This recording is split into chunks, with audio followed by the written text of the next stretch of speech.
നമസ്കാരം. തേനിന്റെ ഔഷധ ഗുണങ്ങളും ശുദ്ധമായ തേൻ നിത്യവും ഉപയോഗിച്ചാൽ നമ്മുടെ ആരോഗ്യം മെച്ചപ്പെടുത്താൻ അത് എത്രത്തോളം സഹായിക്കുമെന്നും അതുപോലെ ഈ തണുപ്പ് കാലത്ത് തേൻ ദിവസവും മുഖത്ത് തേച്ചാൽ നമ്മുടെ സ്കിൻ എന്തുമാത്രം തിളക്കമുള്ളതാവും എന്നതിനെക്കുറിച്ചുള്ള ഒരു ഇൻഫർമേഷൻ വീഡിയോയാണ് ഇപ്പോൾ പ്രിയപ്പെട്ട പ്രേക്ഷകരുമായി പങ്കുവയ്ക്കാൻ പോകുന്നത്. തേനിന്റെ ഔഷധ ഗുണങ്ങൾ ശാസ്ത്രീയമായി തെളിയിക്കപ്പെട്ടിട്ടുള്ളതാണ്. അപൂർവ രാസപദാർത്ഥങ്ങളാൽ നിർമ്മിതമായ തേൻ ഉപകാരപ്രദമായ ധാരാളം ബാക്ടീരിയകളാൽ സമ്പുഷ്ടവുമാണ്. ഇന്ത്യയിൽ 4000 വർഷങ്ങൾക്ക് മുൻപ് തന്നെ തേൻ ആയുർവേദ മരുന്നായി ഉപയോഗിച്ചുമിരുന്നു. പക്ഷേ ഒരു കാര്യം പ്രത്യേകം ശ്രദ്ധിക്കുക, മായം കലരാത്തതും ഓർഗാനിക് ആയതുമായ തേനിനാണ് ഗുണഫലങ്ങൾ ഉള്ളത്. അതിനാൽ തന്നെ നിങ്ങൾക്ക് വിശ്വാസയോഗ്യമായ സ്ഥലങ്ങളിൽ നിന്ന് മാത്രം വാങ്ങി തേൻ ഉപയോഗിക്കുക. എങ്കിൽ മാത്രമേ ഈ പറഞ്ഞ ഔഷധ ഗുണങ്ങളൊക്കെ കിട്ടുകയുമുള്ളൂ. ഇനി നമുക്ക് തേനിൻ്റെ ഔഷധ ഗുണങ്ങൾ എന്തൊക്കെയാണെന്ന് നോക്കാം. ആദ്യം തന്നെ തേൻ സ്ഥിരമായി ഉപയോഗിച്ചാൽ അലർജികളോട് നമുക്ക് ഗുഡ് ബൈ പറയാം. പക്ഷേ ഒരിക്കലും ഡയബറ്റിക് പേഷ്യൻസ് സ്ഥിരമായി തേൻ ഉപയോഗിക്കരുത്. അത് പ്രത്യേകിച്ച് പറയുന്നു. ചുമയെ ശമിപ്പിക്കാനും അലർജി ലക്ഷണങ്ങളെ കുറയ്ക്കാനും സഹായിക്കുന്ന ആൻറ്റി ഇൻഫ്ലമേറ്ററി ഗുണങ്ങൾ തേനിൽ അടങ്ങിയിട്ടുണ്ട്. നാച്ചുറൽ ആയ ഒരു വാക്സിനാണ് തേനെന്ന് ആയുർവേദ ഡോക്ടേഴ്സും പറയുന്നു. ശുദ്ധമായതും പ്രകൃതിദത്തവുമായ പൂമ്പൊടിയാണ് തേനിൽ അടങ്ങിയിരിക്കുന്നതും. ഇത് ശരീരത്തിലെ അലർജികളെ പ്രതിരോധിക്കും. തേനിൻ്റെ ഏറ്റവും മികച്ച ഔഷധ ഫലങ്ങളിൽ ഒന്നാണിത്. അതുകൊണ്ട് തന്നെ എല്ലാ ദിവസവും രാവിലെ ഇളം ചൂടുള്ള വെള്ളത്തിൽ തേൻ ചേർത്ത് കുടിക്കുന്നത് അലർജികളിൽ നിന്ന് രക്ഷ നേടാൻ സഹായിക്കും. അതുപോലെ തേൻ ഒരു നല്ല മെമ്മറി ബൂസ്റ്റർ കൂടിയാണ്. തലച്ചോറിനുള്ളിലെ സെല്ലുലാർ കേടുപാടുകൾ തടയുന്ന ആൻറ്റി ഓക്സിഡന്റ് ഗുണങ്ങൾ മധുരമുള്ള തേനിൽ ഉണ്ട്. ആർത്തവ വിരാമത്തിന് ശേഷം സ്ത്രീകളുടെ ഓർമ്മശക്തി വർദ്ധിപ്പിക്കാൻ തേൻ സഹായിക്കുമെന്ന് ചില പഠനങ്ങൾ തെളിയിച്ചിട്ടുമുണ്ട്. ഇനി ഇത് എങ്ങനെയാണ് സാധ്യമാകുന്നത് എന്ന് നമുക്ക് നോക്കാം. നമ്മുടെ ചിന്തകളും തീരുമാനമെടുക്കലുകളുമെല്ലാം മികച്ചതാക്കാൻ നമ്മുടെ തലച്ചോറിന് കാൽസ്യം ആവശ്യമാണ്. തേൻ കഴിക്കുന്നത് വഴി ശരീരത്തിൽ ആവശ്യത്തിന് കാൽസ്യം അബ്സോർബ് ചെയ്യാൻ നമ്മളെ സഹായിക്കുന്നു. അതുപോലെ പ്രായപൂർത്തിയാകുമ്പോൾ ഡിമൻഷ്യ വരാനുള്ള സാധ്യതയെ അകറ്റാനും തേൻ കഴിക്കുന്നതിലൂടെ സാധിക്കുന്നു. അതുപോലെ തന്നെ പ്രകൃതിദത്തമായ ഒരു ആൻറ്റിബയോട്ടിക് കൂടിയാണ് തേൻ. അതുപോലെ പൊള്ളലേറ്റ ഭാഗത്തുള്ള മുറിവുകളെ അണുവിമുക്തമാക്കി ചികിത്സിക്കാനും തേൻ ഉപയോഗിക്കാം. പൊള്ളൽ ബാധിച്ച ശരീരഭാഗത്ത് അല്പം തേൻ പുരട്ടുക മാത്രമാണ് ആകെ ചെയ്യേണ്ടത്. തേനിൻ്റെ രോഗശാന്തി ഗുണങ്ങൾ വേദന കുറയ്ക്കുകയും മുറിവിനെ വേഗത്തിൽ ശമിപ്പിക്കുകയും ചെയ്യുന്നു. അതുപോലെ ചെറിയ കുട്ടികൾ ഇപ്പോൾ കളിക്കുമല്ലോ, അപ്പോൾ അവർ വീണ് അവരുടെ കാൽമുട്ടൊക്കെ ഒന്ന് പോറിയാലോ, കാൽമുട്ടോ കൈമുട്ടോ ഒന്ന് പോറി രക്തം വന്നാൽ പോലും ആ ഭാഗത്ത് തേൻ പുരട്ടിക്കൊടുത്താൽ പെട്ടെന്ന് ആ മുറിവ് ഉണങ്ങും. അതുപോലെ കാലാവസ്ഥാ വ്യതിയാനങ്ങൾ ഉണ്ടാകുമ്പോൾ പല ആളുകൾക്കും നമുക്കൊക്കെ തൊണ്ടയിൽ അസ്വസ്ഥതകൾ ഉണ്ടാവാറുണ്ടല്ലേ. തൊണ്ടയിൽ അസ്വസ്ഥതകളും വേദനകളും വരാറുണ്ട്. ഇത് നമ്മുടെ ഉൽപാദനക്ഷമതയും ഏകാഗ്രതയും ഒക്കെ ബാധിക്കുമെന്ന കാര്യത്തിലും സംശയം വേണ്ട. ഇത്തരം അവസരങ്ങളിൽ തേൻ ശീലമാക്കിയാൽ ഏറ്റവും എളുപ്പത്തിൽ തന്നെ ഇതിൻ്റെ പ്രശ്നങ്ങളെ തടയാൻ സാധിക്കും. ശുദ്ധമായ 2 സ്പൂൺ തേൻ നേരിട്ട് കഴിക്കുകയോ അല്ലെങ്കിൽ ചായയോടൊപ്പം കലർത്തി കുടിക്കുകയോ ചെയ്താൽ മതി. എളുപ്പത്തിൽ പരിഹാരം കിട്ടും. പഞ്ചസാരയ്ക്ക് പകരം തേൻ ഉപയോഗിച്ചാൽ മതി. അതുപോലെ 1 ടേബിൾ സ്പൂൺ തേൻ ചേർത്ത നാരങ്ങ വെള്ളം കുടിക്കുന്നതും വളരെ ഫലപ്രദമാണ്. അതുപോലെ തേൻ ഒരു പ്രകൃതിദത്ത എനർജി ബൂസ്റ്റർ കൂടിയാണ്. തേനിലടങ്ങിയ ഫ്രക്ടോസും ഗ്ലൂക്കോസും എല്ലാം നമ്മുടെ രക്തപ്രവാഹത്തിൽ നേരിട്ട് പ്രവേശിച്ച് നമുക്ക് ആവശ്യമായ എനർജി നൽകുന്നു.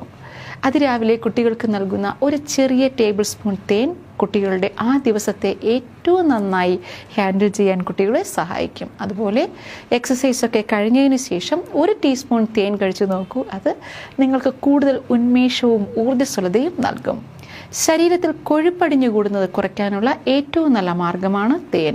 ചെറുചൂടുവെള്ളത്തിൽ തേൻ ചേർത്ത് രാവിലെ കുടിച്ചാൽ ശരീരഭാരം നിയന്ത്രണ വിധേയമാക്കാവുന്നതേയുള്ളൂ. പക്ഷേ എന്ന് കരുതി ഇങ്ങനെ തേൻ മാത്രം കുടിച്ചാൽ ശരീരഭാരം കുറയുമെന്ന് കരുതരുത്. എന്നിട്ട് നിങ്ങൾക്ക് ഇഷ്ടമുള്ള ഫുഡൊക്കെ കഴിച്ചാലൊന്നും തേൻ കുടിച്ചാൽ നിങ്ങൾക്ക് ഇഷ്ടമുള്ള ഫുഡൊക്കെ കഴിച്ചിട്ട് തേൻ ഇങ്ങനെ കുടിച്ചാൽ ശരീരഭാരം കുറയുകയുമില്ല. അതിനാൽ തന്നെ ഡയറ്റും കൂടി ശ്രദ്ധിക്കണം. എന്നിട്ട് ഈ പറഞ്ഞ പോലെ തേനും രാവിലെ കുടിക്കാം. എങ്കിൽ ശരീരഭാരം കുറയും.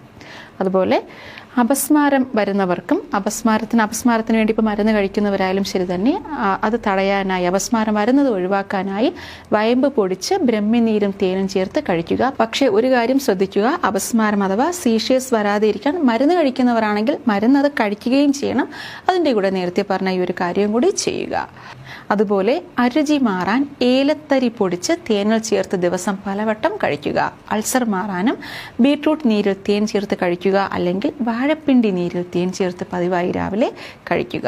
ആസ്മയ്ക്ക് ആശ്വാസം കിട്ടാനും ഇഞ്ചി നീരിൽ തേൻ ചേർത്ത് കഴിക്കുന്നത് നല്ലതാണ്. അതുപോലെ ഓർമ്മക്കുറവിന് ബ്രഹ്മി നീരിൽ തേൻ ചേർത്ത് കഴിക്കുന്നതും നല്ലതാണ്. അതുപോലെ തന്നെ ഒച്ചയടപ്പ് മാറാൻ വയമ്പ് തേനിൽ അരച്ച് സേവിക്കുക. കഫക്കെട്ട് മാറാൻ കുരുമുളക് പൊടിയിൽ തേൻ ചേർത്ത് സേവിക്കുക. കൃമിശല്യം കുറയാൻ 1 ടീസ്പൂൺ തേൻ നല്ലവണ്ണം വിളഞ്ഞ തേങ്ങയുടെ വെള്ളത്തിലൊഴിച്ച് പ്രഭാതത്തിൽ വെറും വയറ്റിൽ കഴിക്കുക. ചുമ മാറാനും തേൻ നല്ലതാണ്. ഇഞ്ചി നീരിൽ സമം തേൻ ചേർത്ത് കഴിക്കുക. തുളസിയില നീരിൽ തേൻ ചേർത്ത് കഴിച്ചാലും ചുമ മാറും. അതുപോലെ ഛർദി മാറാൻ മലർപ്പൊടി തേനിൽ കുഴച്ച് കഴിക്കുക. ജലദോഷത്തിനും തേനിൽ ഏലക്കായ് പൊടിച്ച് ചേർത്ത് കഴിക്കുന്നത് നല്ലതാണ്. തുളസിയിൽ സമം തേൻ ചേർത്ത് കഴിക്കുന്നതും ജലദോഷം മാറാൻ സഹായിക്കും. അതുപോലെ പല്ലുവേദനയ്ക്കും ഇഞ്ചി നീരും ചെറുതേനും യോജിപ്പിച്ച് പുരട്ടുക. വിളർച്ച മാറാൻ ആര്യവേപ്പില അരച്ച് തേനിൽ സേവിക്കുക. മുലപ്പാൽ വർദ്ധിക്കാനും പതിവായി തേൻ കഴിക്കുന്നത് നല്ലതാണ്. വായിൽ ഇങ്ങനെ തൊലി പോകുന്നതിന് തേനും സമം വെള്ളരിക്ക നീരും ചേർത്ത് കവിൾ കൊള്ളുന്നത് നല്ലതാണ്. അതുപോലെ നല്ല ആരോഗ്യത്തിന് നമുക്ക് നല്ല ഉറക്കം ആവശ്യമാണല്ലേ. ഉറക്കമില്ലായ്മയുടെ പ്രശ്നങ്ങൾ നിങ്ങൾ നേരിടുന്നു എങ്കിൽ 1 ഗ്ലാസ് ചൂടുപാലിൽ 1 ടീസ്പൂൺ തേൻ ചേർത്ത് കുടിച്ചാൽ ആ ഉറക്കമില്ലായ്മയുടെ ആ പ്രശ്നം മാറിക്കിട്ടും. ഒരുവിധം നമുക്ക് ഉറങ്ങാൻ സാധിക്കും. അത് ഇന്ന് തേൻ കുടിച്ച് ചെറു ചൂടുപാലും തേനും കുടിച്ച ദിവസം തന്നെ പെട്ടെന്ന് ഉറങ്ങാൻ സാധിക്കുമെന്നൊന്നും പറയുന്നില്ല. കണ്ടിന്യൂസ് അത് നിങ്ങൾ ശീലിച്ച് നോക്കൂ. അത് തീർച്ചയായും അതിൻ്റെ ഗുണഫലങ്ങൾ നിങ്ങൾക്ക് കിട്ടിത്തുടങ്ങും. അതുപോലെ തേനിൽ അടങ്ങിയിരിക്കുന്ന ഫ്ലവനോയിഡ്, ആൻറ്റി ഓക്സിഡൻസ് എന്നിവ ക്യാൻസറിനെ പ്രതിരോധിക്കുന്നു എന്നാണ് പറഞ്ഞത്. അല്ലാണ്ട് ക്യാൻസറിന് മരുന്ന് കഴിക്കുന്നവർ തീർച്ചയായും അത് കഴിക്കുക. കൂടെ ഈ ഒരു കാര്യം കൂടെ ചെയ്യുക. അതുപോലെ ഹൃദ്രോഗങ്ങൾ വരാതെ തടയാനും തേൻ അത്യുത്തമമാണ്. അതുപോലെ ബാക്ടീരിയ മൂലമുണ്ടാകുന്ന ഉദര സംബന്ധമായ രോഗങ്ങളെ പ്രതിരോധിക്കാനുള്ള തേനിൻ്റെ കഴിവ് ശാസ്ത്രീയമായി തെളിയിക്കപ്പെട്ടിട്ടുണ്ട്. ഫംഗസ്, ബാക്ടീരിയ എന്നിവയെ തേൻ പ്രതിരോധിക്കുന്നു. തേനീച്ചകൾ ഹൈഡ്രജൻ പെറോക്സൈഡ് ഉണ്ടാക്കുന്ന എൻസൈമുകളെ ഉൽപ്പാദിപ്പിക്കുന്നതിനാലാണ് തേൻ ആൻറ്റി ബാക്ടീരിയൽ ഘടകമായി പ്രവർത്തിക്കുന്നതും. കായിക താരങ്ങളുടെ കാര്യക്ഷമത വർദ്ധിപ്പിക്കാൻ തേൻ ഉത്തമമാണ്. ശരീരത്തിലെ അന്നജത്തിൻ്റെ അളവ് വർദ്ധിപ്പിക്കുന്നതിലൂടെ കായിക താരങ്ങൾക്ക് മികച്ച പ്രകടനം കാഴ്ചവെക്കാൻ തേനിൻ്റെ ഉപയോഗത്തിലൂടെ സാധിക്കും. തൊണ്ടവേദന, ചുമ എന്നിവയ്ക്കുള്ള ഔഷധമായും തേൻ ഉപയോഗിക്കുന്നു. കുട്ടികൾക്ക് രാത്രിയിൽ ഉണ്ടാകുന്ന ചുമയ്ക്ക് തേൻ നല്ല ഒരു പ്രതിവിധിയാണ്. അതുപോലെ തേൻ നല്ലൊരു സൗന്ദര്യവർദ്ധക വസ്തു കൂടിയാണ്. ചർമ്മം കൂടുതൽ തിളക്കമുള്ളതാക്കാൻ തേനിൻ്റെ ഉപയോഗത്തിലൂടെ സാധിക്കും. മോയ്സ്ചറൈസറായും തേൻ പ്രവർത്തിക്കും. ഈ ഒരു തണുപ്പ് കാലത്ത് ദിവസവും കുറച്ച് തേൻ മുഖത്ത് പുരട്ടി നോക്കൂ. എന്നിട്ട് അരമണിക്കൂർ കഴിഞ്ഞ് ഇളം ചൂടുവെള്ളത്തിൽ കഴുകുകയും വേണം. നിങ്ങളുടെ ചർമ്മം കൂടുതൽ തിളക്കമുള്ളതായി മാറും. ഇത് ഉറപ്പാണ്. ഈ ഒരു കാര്യം നിങ്ങൾ ഒരു ക്യാഷ് ചെലവുമില്ലാതെ നമുക്ക് വീട്ടിൽ തന്നെ ചെയ്യാൻ പറ്റുന്ന കാര്യമാണ്. പക്ഷേ ഒരു കാര്യം ശ്രദ്ധിക്കുക, തേൻ ഓർഗാനിക് ഹണി ആയിരിക്കണം, അല്ലെങ്കിൽ ശുദ്ധമായ തേൻ തന്നെ ആയിരിക്കുകയും വേണം. അത് നിങ്ങൾ മുഖം നന്നായി കഴുകിയതിന് ശേഷം കുറച്ച് തേൻ എടുക്കുക. അതിൻ്റെ കൂടെ പ്രത്യേകിച്ച് വേറെ ഒന്നും ചേർക്കണമെന്നില്ല. നന്നായി മുഖത്ത് തേക്കുക. അതിനുശേഷം ഒരു അരമണിക്കൂർ കഴിഞ്ഞതിന് ശേഷം ചെറു ചൂടുവെള്ളത്തിൽ മുഖം കഴുകുക. ഇങ്ങനെ നിങ്ങൾ കണ്ടിന്യൂസായി ഈ ഒരു വിൻ്റർ സീസണിൽ, ഈ ഒരു തണുപ്പ് കാലത്ത് കണ്ടിന്യൂസായി ഇത് ചെയ്തു നോക്കൂ. ഉറപ്പായും നിങ്ങളുടെ സ്കിൻ തിളക്കമുള്ളതായി മാറും.